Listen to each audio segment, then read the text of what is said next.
to this edition of Literary Reviews. My name is Holly Jones, and today we will be discussing Jack London's novel, The Call of the Wild. The novel begins on an estate in Santa Clara Valley, California, where Buck lives a life of ease as the beloved pet of Judge Miller. Buck, how about we go get some lunch? You look even hungrier than I feel.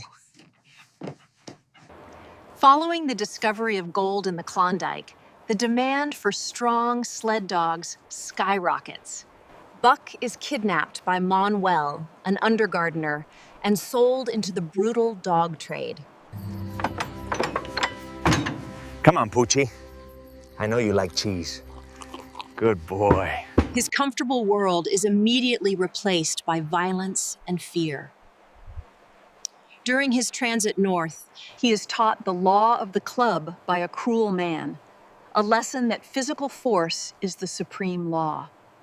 I don't know if you're used to getting your own way, you mutt. That's not happening anymore. You now live by the law of the club. Upon reaching Seattle, Buck is sold to Perrault and Francois, two French-Canadian mail carriers working for the Canadian government. He is introduced to the harsh realities of the North, the cold, the heavy work, and the law of the fang, where survival depends on instincts. That sure is a big dog, eh? Sure is, but his size will most likely work against us at first. You probably need to work on cardio, eh? Buck quickly integrates into the team, learning from the other dogs, particularly the cunning and experienced lead dog, Spitz. He witnesses the ruthless efficiency of the natural world, symbolized by the quick death of a dog named Curly. Buck's primitive urges, dormant through generations of domestication, begin to awaken. He learns to steal food to survive and begins to feel a fierce rivalry with Spitz, the vicious and dominant bully of the team. The conflict between Buck and Spitz becomes a clash between the new blood and the old order. After a long, relentless chase of a snowshoe rabbit, Buck and Spitz engage in a climactic fight to the death. Buck uses intelligence and cunning, traits inherited from his civilized past, to defeat the purely instinctual brute. Having killed Spitz, Buck demands the leadership of the team and earns the respect of Perrault and Francois.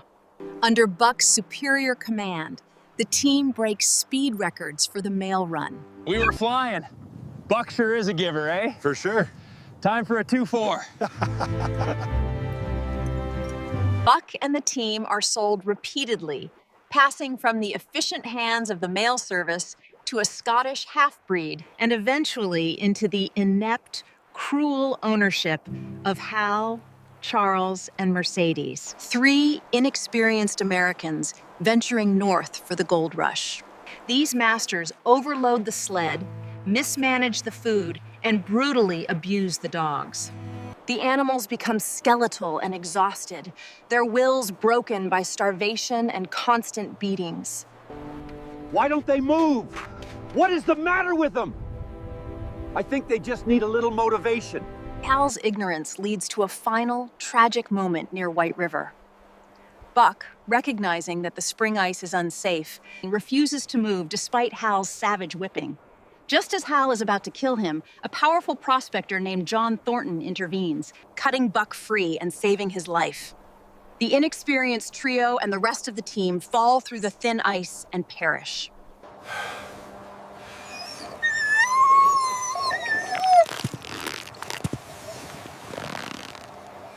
With John Thornton, Buck finally experiences a genuine, loving relationship. His bond with Thornton is marked by intense devotion, loyalty, and protectiveness, a fierce, protective love absent in his past life. Buck performs incredible feats of strength for Thornton, most famously winning a $1,600 wager by pulling a 1,000-pound sled.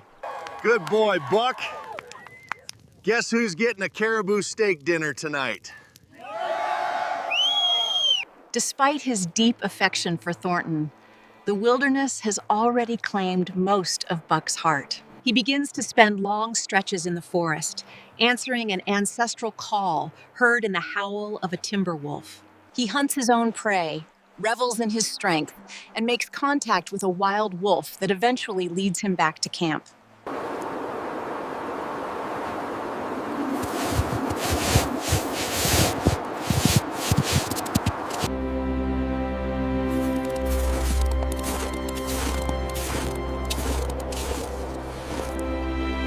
final blow to Buck's civilized connection comes when he returns to find Thornton and his companions murdered by a Yeehat Indian tribe. Freed from the last vestige of domestication, Buck slays the Indians, then travels deep into the wilderness.